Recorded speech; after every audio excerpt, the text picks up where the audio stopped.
प्रायेषु अभद्रेषु नित्यं भागवत सेवया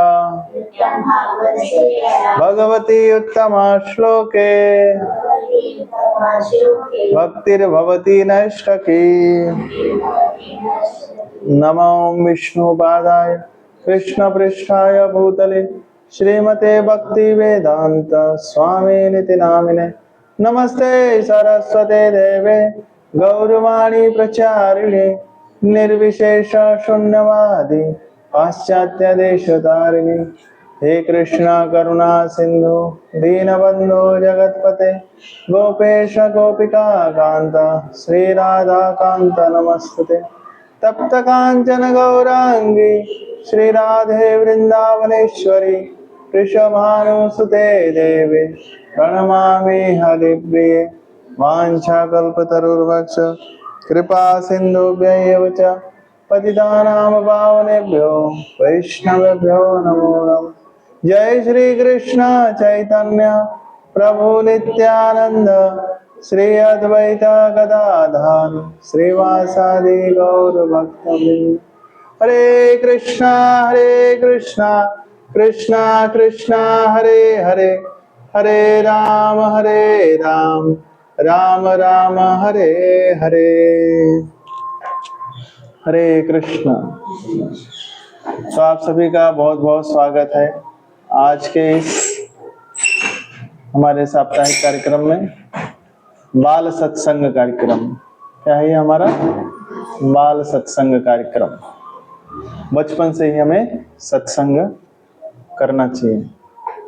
हाँ, लोग सोचते हैं सत्संग का मतलब बूढ़े लोग, जिनके पास कोई काम नहीं है वो लोग सत्संग में जाएंगे। और वो लोग सत्संग में आके क्या करते हैं? सत्संग नहीं सुनते हैं, अपनी बातें एक दूसरे को सुनाते हैं। तो सत्संग का भी आनंद नहीं ले सकते क्योंकि अभ्यास नहीं है। आपको अगर परीक्षा देनी है मैथ्स की, साइंस की या जो भी है, इंग्लिश, हिंदी, आपको पहले क्या करना पड़ेगा? पहले क्या करना पड़ेगा? प्रैक्टिस करना पड़ेगा, अभ्यास करना पड़ेगा। फिर आप एग्जाम में लिख पाओगे ना। कि बिना प्रैक्टिस किए आप एग्जाम में बैठ के लिख लोगे? नहीं लिख पाओगे ना। डायरेक्ट एग्जाम में लिखेंगे, क्या प्रॉब्लम है? प्रैक्टिस की जरूरत है क्या? हाँ, क्योंकि प्रैक्टिस नहीं करोगे तो एग्जाम में लिखोगे क्या? इसीलिए बाल सत्संग बहुत से आवश्यक है। तो आज हम विशेष रूप से चर्चा करेंगे कि कैसे बाल्यकाल से नित्यानंद प्रभु किस तरह से भगवान के कथा में लीन रहते थे। बचपन से वो डांस भी करते थे तो भगवान के गाने पर, भगवान के संगीत गीत पर नृत्य करते थे और कीर्तन करते थे और ड्रामा करते थे तो भगवान के उनके पास टाइम्स पर, उनकी लीलाओं पर ड्रामा करते थे, नाटक करते थे। नाटिका होती थी पहले। नाटिका से लोगों को बहुत सुंदर मैसेज जाता है, शिक्षा प्राप्त होती है। इसलिए हमें नाटक करना चाहिए, पर कौन सा नाटक? फिल्म वाला नहीं, जो हमारे रामायण में, महाभारत में, चैतन्य चरितामृत में जो बताया गया है उसके ऊपर हमें ये करना चाहिए। तो आज हमारा बहुत ही विशेष दिन है। कौन सा दिन है आज? नित्यानंद त्रयोदशी। ज्यादातर लोगों को पता नहीं होगा कि नित्यानंद त्रयोदशी है क्या। नित्यानंद त्रयोदशी के बारे में लोग सोचते हैं ये कौन सी तिथि आ गई नया, नित्यानंद त्रयोदशी।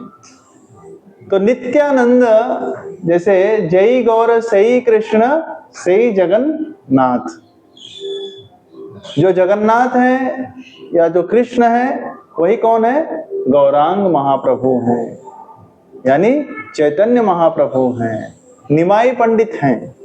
वैसे ही जय लक्ष्मण सई बलराम सई नित्यानंद, जो बलराम है, जो लक्ष्मण है, वही कौन है?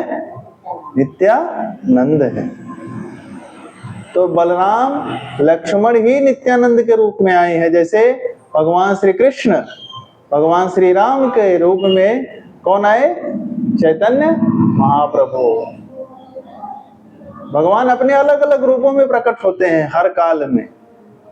तो कलयुग में पतित पावन अवतार, हाँ, पतितों का उद्धार करने के लिए क्या करने आए भगवान?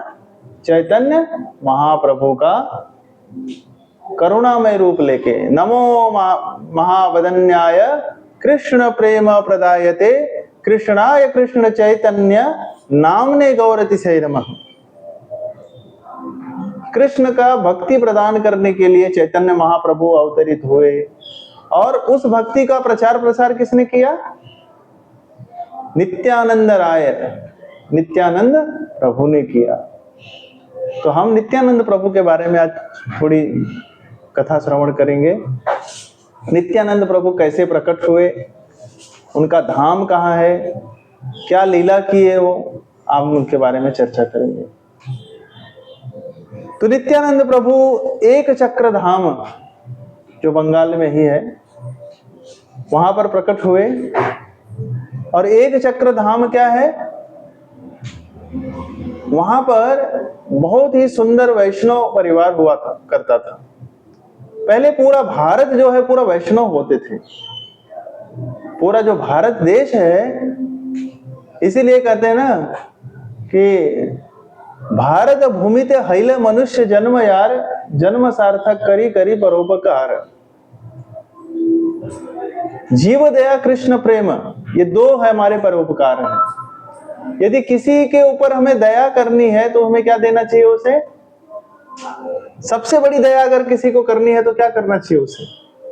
उसको बिस्किट दे देना चाहिए, चॉकलेट दे देना चाहिए, क्या देना चाहिए उसे? कृष्ण प्रेम देना चाहिए। क्या देना चाहिए? कृष्ण का प्रेम देना चाहिए। वो कैसे मिलेगा? जब हम उसको भगवान के बारे में जानकारी देंगे तब। भी जानकारी नहीं है उसको। तुम्हारे पीछे बगल के बहुत बढ़िया आइसक्रीम का दुकान है, लेकिन लोग उधर थर्ड क्लास आइसक्रीम खरीदने जाते हैं इतना लंबा स्टेशन चलकर, और वो भी पैसा भी ज्यादा देते हैं। लेकिन आप अगर अपने दोस्त को बताते हो, अपने सहेली को बताते हो कि अरे तुमको पता है अपने पीछे ही एक बहुत बढ़िया आइसक्रीम का दुकान है, और वो बता 5 रुपए में देता है एकदम बढ़िया आइसक्रीम, क्या बात कर रहा है, मेरे को तो मालूम नहीं था। हाँ, हम लोग उधर 15 रुपए का लेते हैं और इतना दूर चल के जाते हैं, इधर बाजू में 5 रुपए में एकदम अच्छा आइसक्रीम मिलता है, एकदम मिल्क वाला। तो कल तो इधर ही खरीदेंगे हम लोग आइसक्रीम, है ना? ऐसे ही भगवान नित्यानंद प्रभु आए हमें कृष्ण प्रेम देने के लिए, और वो भी एकदम सुपर सेल, सुपर से भी ऊपर का सेल। मतलब जिसको थोड़ा भी श्रद्धा है, थोड़ा भी भक्ति है, वो कृष्ण का अगर नाम ले लेगा तो कहां जाएगा?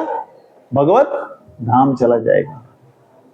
इसीलिए नदिया गोधूमि नित्या नंद महाजन, पति अच्छे नाम हट्ट जीवे रे कारण।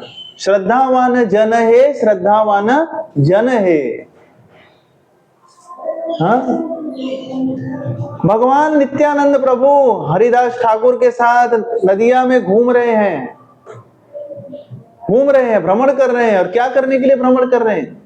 कृष्ण का प्रेम देने के लिए, कृष्ण का नाम देने के लिए, कि एक बार कृष्ण का नाम ले लो। जो कोई एक बार कृष्ण का नाम लेता तो नित्यानंद प्रभु नाचने लगते थे, उसको पैर पकड़ लेते थे उसका, अरे ये तो महान हो गया, वैष्णव बन गया ये तो, क्योंकि भगवान का नाम ले लिया उसने।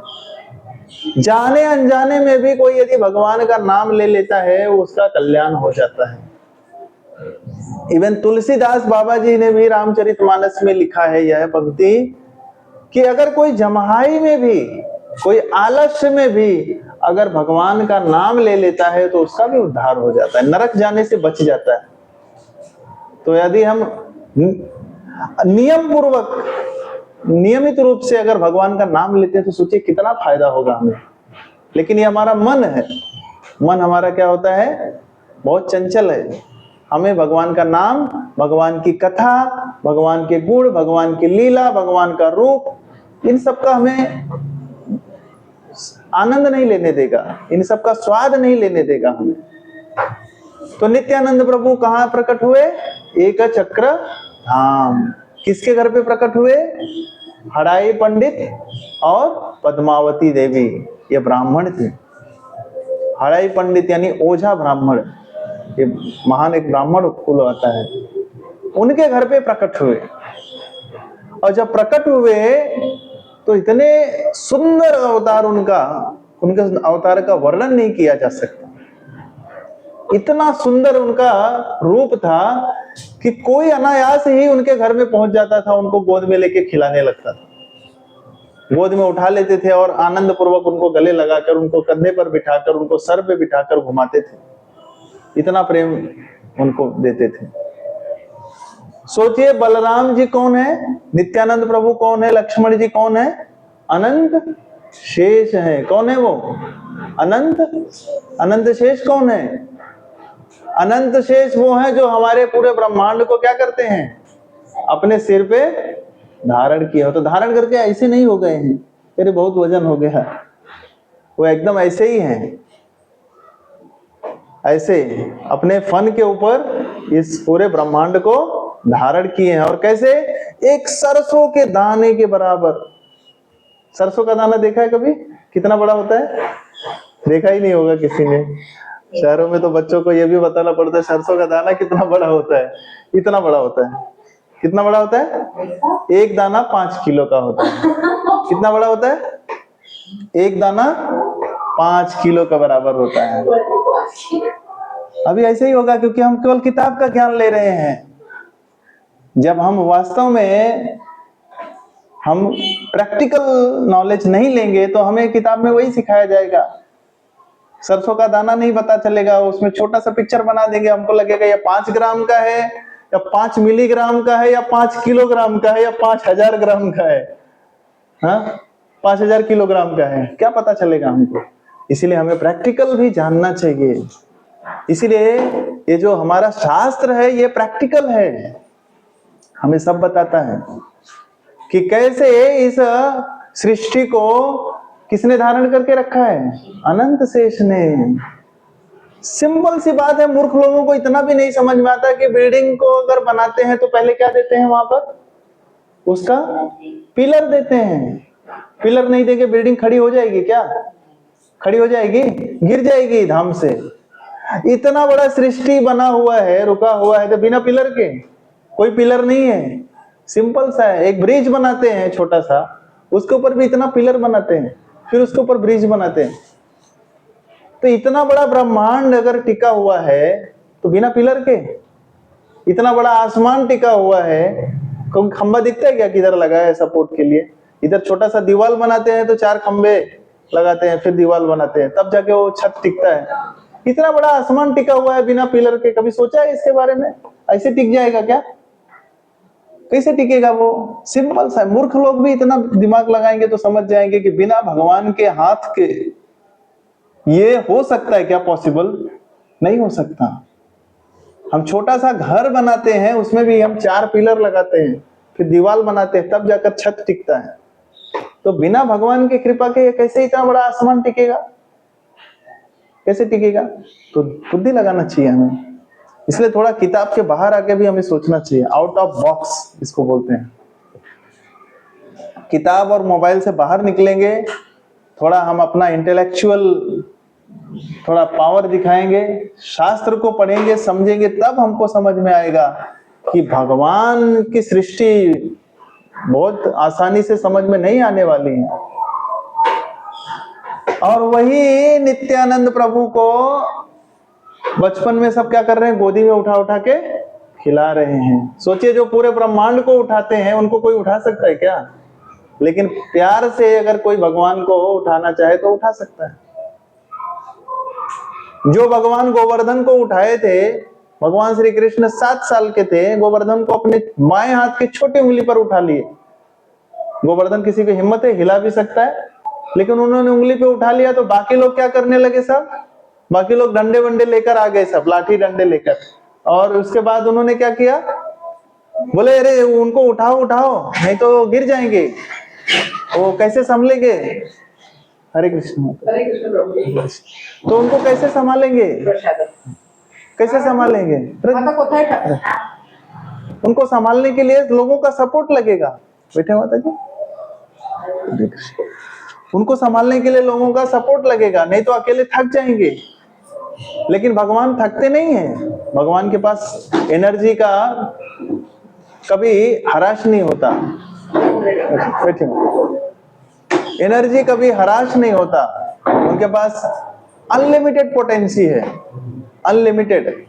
हमारी एनर्जी, सुबह उठेंगे, दिन भर मेहनत करेंगे तो थक जाएंगे, लेकिन भगवान के पास अनलिमिटेड पोटेंसी, वो कभी नहीं थकते हैं। तो नित्यानंद प्रभु, उनको लोग गोदी में उठा के खेलते थे तो उनको सब बड़ा आनंद आता था। और भगवान भी देखते हैं कि हमारे भक्त, उनकी क्षमता तो नहीं है, लेकिन भगवान कहते हैं ना, एक कहावत है कि हमें भगवान को ढूंढने के लिए ऊपर नहीं जाना है, भगवान खुद हमको ढूंढते हुए कहाँ आते हैं? नीचे आ जाते हैं। अगर यदि हमारा प्रेम होगा इतना, तो यदि हमारा प्रेम होता। अभी कोई मोदी जी के पास अगर पहुंचना चाहेगा तो कितना मेहनत करना पड़ेगा उसको? कितना मेहनत करना पड़ेगा? वो पता नहीं इस जन्म में पहुंच भी पाएगा कि नहीं। एक छोटा व्यक्ति है, सब नहीं पहुंचेंगे। लेकिन अगर कोई व्यक्ति एक ऐसा कार्य कर दे जो मोदी जी को तुरंत पता चलेगा, अरे अच्छा इतना महान कार्य किया उसने, मैं पर्सनली उसको मिलने जाऊंगा। हाँ, या खुद आएंगे मिलने के लिए। क्यों? क्योंकि हमने वैसा कार्य किया। तो भगवान से हम अगर कोशिश करेंगे कि हम मिलेंगे कभी, वो पॉसिबल नहीं है। लेकिन हम ऐसा कार्य करें कि भगवान स्वयं आ जाए कि अरे तुमने ऐसा कार्य किया। तो नित्यानंद प्रभु ऐसे लोगों से जो आते थे, खुद नित्यानंद प्रभु उनको देखते थे, ये बहुत प्रेम में पागल हैं ये लोग, तो उनको खुद अपना प्रेम आदान प्रदान करते थे। और इस तरह से वो जब बाल रूप में थे, बचपन में 6-7 साल के थे, तब वो भगवान की लीला करते थे। बच्चों को जैसे लेकर वो क्या करते थे? वो ड्रामा करते थे, बहुत सुंदर ड्रामा करते थे। भगवान श्री कृष्ण के ऊपर, भगवान श्री राम के ऊपर ड्रामा करते थे। और ड्रामा करते करते वो स्क्रिप्ट भी स्वयं लिखते थे। 5 साल के बच्चे के पास इतना दिमाग, सोचो, क्योंकि स्वयं भगवान है वो खुद स्क्रिप्ट लिखते थे। और स्क्रिप्ट हूबहू वैसा ही लिखते थे जो भगवान का लीला हुआ रहता था। जैसा लीला हुआ रहता था उसमें थोड़ा भी परिवर्तन नहीं होता था, एज इट इज। तो एक बार ऐसे ही भगवान जो है नित्यानंद प्रभु लक्ष्मण बने थे और रामलीला कर रहे थे। रामलीला का उस समय चल रहा था प्रसंग। तो लक्ष्मण जी को मूर्छा लगी थी बाण से, और लक्ष्मण जी मूर्छित हो गए थे मेघनाथ के बाण से। तो जब मूर्छा हुई तो उस समय नित्यानंद प्रभु भी बाल रूप में वो मूर्छित होकर गिर पड़े। और मूर्छित होकर गिरने से काफी देर तक सब बच्चे उठा रहे, चलो उठो चलो उठो, अभी दूसरा शुरू करना है, दूसरा सीन शुरू करना है। उठ ही नहीं रहे हैं, वो ऐसे बेहोश पड़े हैं। कुछ देर बाद देखा तो उनका हाथ पांव सब एकदम धीरे ठंडा हो गया पूरा। तो सब लोग परेशान हो गए, बच्चे भाग भाग के गए उनके मम्मी पापा के पास। हड़ाई पंडित और पद्मावती देवी को बोले कि पता नहीं क्या हो गया नित्यानंद को, वो पूरा बात भी नहीं कर रहे हैं, एकदम हाथ पैर भी नहीं चल रहा है उनका। सब भाग के आए, देखे तो उनका हालत देखकर एकदम ऐसा लगा कि अरे तो शरीर छोड़ दिए पूरा। सब बड़े आश्चर्य में हो गए। तो एक बूढ़ा व्यक्ति था, वो बोलता है ड्रामा का अगला सीन क्या है? तो बोले कि एक बच्चे ने बोला, हाँ बोले हनुमान जी को गंधमादन पर्वत से संजीवनी बूटी लेके आना है और उनको सुंघाना है, फिर वो उठेंगे। बोले तो हनुमान कौन है? तो हनुमान एक पीछे बैठा हुआ लड़का था, वो अपना कलर विलर लगा के बैठा था। बोले तुम जाओ फिर गंधमादन पर्वत से संजीवनी लेकर आओ। तो वो भूल गया था उसको याद नहीं था कि मुझे ये रोल मेरा अभी करना है। वो गया और गंधमादन पर्वत ऐसे ही एक छोटा सा पहाड़ लेकर आया, उसमें से थोड़ी जड़ी बूटी निकाली और उसको सुसेन वैद्य ने पीस कर वो सुंघाया नित्यानंद प्रभु को। और जैसे ही सुंघाया वो फिर उठ के बैठ गए। तो बोले ये लीला देखकर सब लोग आश्चर्यचकित हो गए कि ये सच में बलराम नित्यानंद प्रभु सच में चले गए थे, पूरा लीला चले गए थे लीला में। ऐसे ही महाप्रभु कहीं जाते थे, भ्रमण करते थे। हाँ, तब इसके बाद उनकी उम्र जब 12 साल की हुई तो 12 साल में उम्र में एक ब्राह्मण आए, एक सन्यासी आए। और सन्यासी आकर उनके घर पे रुके। पहले साधु संत महात्मा लोग आते थे तो लोग उनका सम्मान करते थे, कुछ उनको घर पे खिलाते थे, कुछ उनका सम्मान करते थे, उनका पैर वगैरह तीर्थ स्थानों से आते थे, तो पैर से उनका जल धोकर वो घर में छिड़कते थे, तो पवित्र होता था घर साधु सन्यासियों के आने से। तो हड़ाई पंडित, हाँ, तो मेन तो वही समस्या हो गई। अभी वैसे लोग भी नहीं बचे, वैसे साधु सन्यासी भी नहीं बचे, दोनों साइड से प्रॉब्लम है। कनकधारा स्त्रोत का पता है ना, आदि शंकराचार्य जी गए तो उन्होंने कनकधारा स्त्रोत तो सही में आंवले सोने के, तो उस समय के सन्यासी वैसे ही आजकल के सन्यासी को अविमुक्तेश्वर जी को देखिए क्या नौटंकी कर रहे हैं। अभी क्या है ना, अलग अलग सब लोगों का अलग अलग सब सन्यासी बन गए हो तो तुमको क्या जरूरत है वहाँ पे। अभी सब जगहों पर क्या है ना, तो वैसे सन्यासी बचे हुए हैं, ना तो वैसे लोग बचे हुए हैं। तो सम्मान करने वाले लोग नहीं बचे, तो सम्मानित लोग कहाँ से बचेंगे, वही हो गया। तो यहाँ पर जो अवधूत आए, उन्होंने जब उनको राजा या हड़ाई पंडित ने और पद्मावती देवी ने कहा आप मेरे घर पे आइए और हमारे घर पर आप विश्राम कीजिए, थोड़ा सा प्रसाद ग्रहण कीजिए, कुछ सेवा का मौका दीजिए, तो वहां पर रुके, उनके घर पे प्रसाद लिया और कुछ सेवा वगैरह की उनकी। तो फिर जब जाने लगे तो उन्होंने कहा कि आप हमारे से कुछ दक्षिणा लीजिए, जो आपकी इच्छा हो। पहले ऐसा सामने से दिया नहीं जाता, तो लोग पूछते थे कि आपको क्या आवश्यकता है, हम वो देंगे। और वो सामने वाला भी ऐसे मांगता था कि देखता था कि भाई इनकी क्या स्थिति परिस्थिति है, उसी हिसाब से मांगता था। ऐसा नहीं कि वो किसी से भी कुछ भी मांग ले, ऐसा नहीं मांगते थे। तो उन्होंने, वो जो सन्यासी थे, उन्होंने कहा कि मुझे आपका पुत्र दे दीजिए। बोले मैं बूढ़ा हो चुका हूं, अब मैं तीर्थ स्थानों पर यात्रा नहीं कर सकता अकेले, मुझे आप अपने इस 12 साल के बच्चे को दे दीजिए, ये मेरे इस यात्रा में सहयोग करेगा। तो जैसे महाराज दशरथ से विश्वामित्र ने रामचंद्र जी को मांग लिया था, वैसे ही हड़ाई पंडित का एक इकलौता बेटा अभी वो नित्यानंद को यहाँ पर ये सन्यासी ने मांग लिया। तो हड़ाई पंडित तो मेरा एकदम सोचने लगे कि अरे मैं कैसे दे सकता हूँ इसको, ये मेरा अकेला ही एकमात्र इकलौता संतान है। तो दोनों विचार विमर्श करने लगे। तो नित्यानंद प्रभु बोले कि आप लोग क्यों इतना सोच रहे हैं, अरे मुझे जाने दीजिए, मैं ऐसे भी यहाँ पर रह के क्या करूंगा, मुझे थोड़ा भ्रमण करना है, मुझे तीर्थ स्थानों में जाना है, साधुओं की सेवा करनी है, मुझे जाने दीजिए। तो कहीं ना कहीं फिर वो मान गए और फिर 12 साल की उम्र में नित्यानंद प्रभु घर त्याग दिए थे और फिर वो सन्यासी के रूप में, सन्यासी के साथ में चलने लगे। और इस प्रकार से जो है पूरा भारत भ्रमण किया उन्होंने। मतलब एक तरफ से निकले तो पूरा चारों तरफ कोई ऐसा तीर्थ क्षेत्र नहीं बचा, चाहे जगन्नाथपुरी हो, चाहे वो अवंतिका हो, चाहे वो अयोध्या हो, चाहे वो गया हो, चाहे वो रामेश्वरम हो, कांचीपुरम हो, या द्वारिका हो, या कोई भी ऐसा बद्रिकाश्रम हो, ऐसा कोई भी स्थान नहीं, या सुपारा क्षेत्र भी।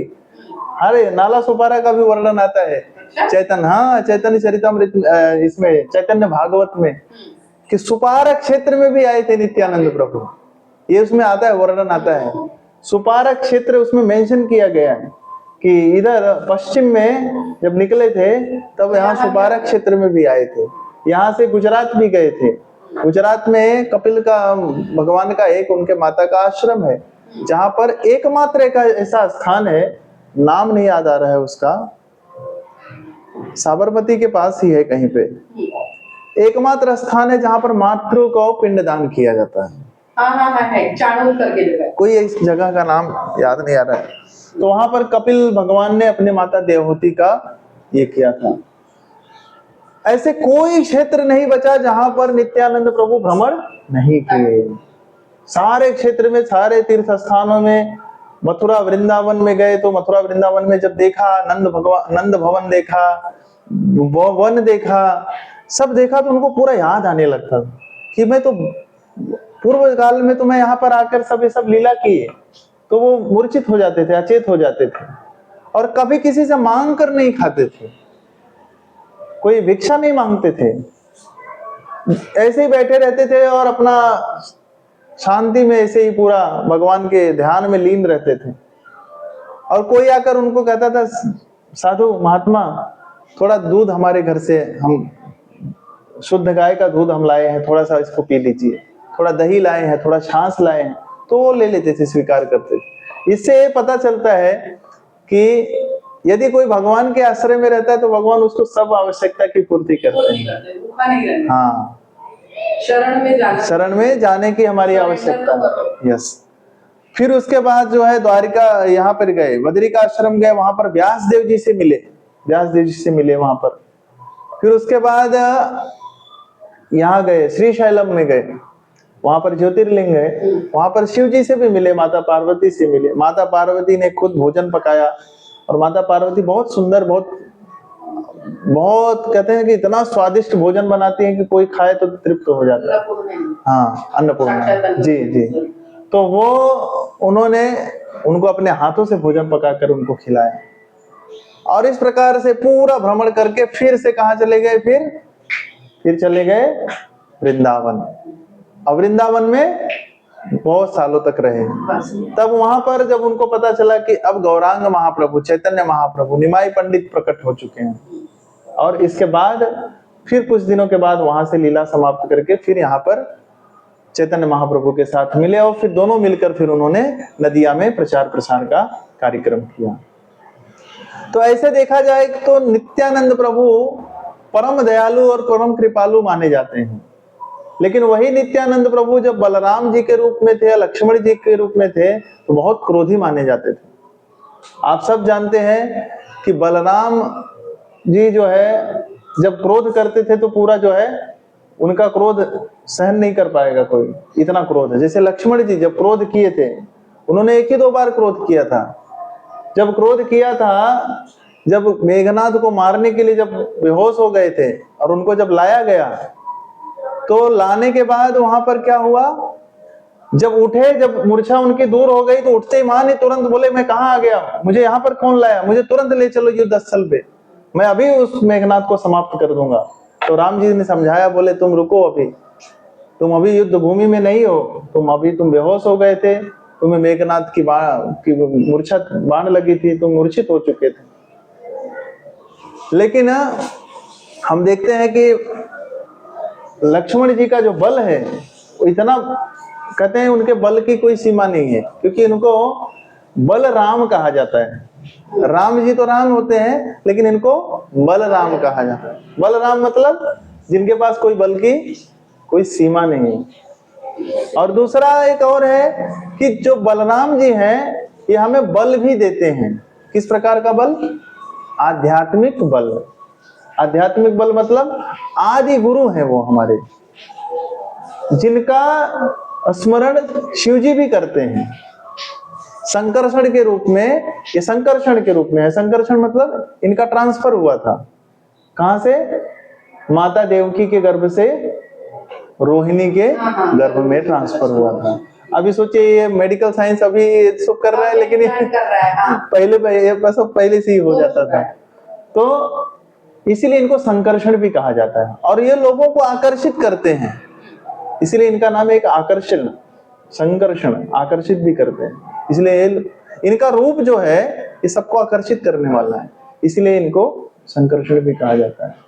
तो ऐसे तो एक बार ऐसे आता है कि केवट का प्रसंग आता है, केवट नहीं वो, हाँ केवट का ही प्रसंग आता है कि जब भगवान श्री रामचंद्र जी, लक्ष्मण जी और सीता मैया जब जा रहे थे गंगा जी को पार करने, जब वनवास की तरफ चले थे, प्रस्थान किए थे, तो केवट ने अपना दोनों पैर श्री रामचंद्र जी का अपने बोले कंधे पर रख दो, क्योंकि नीचे रखोगे तो मिट्टी लग जाएगी, इससे अच्छा मिट्टी नहीं लगना चाहिए, क्योंकि आपके पैर में ऐसा जादू है कि आपके अगर पैर में थोड़ा भी रज होगा तो वो क्या हो जाएगी, स्त्री बन जाएगी वो।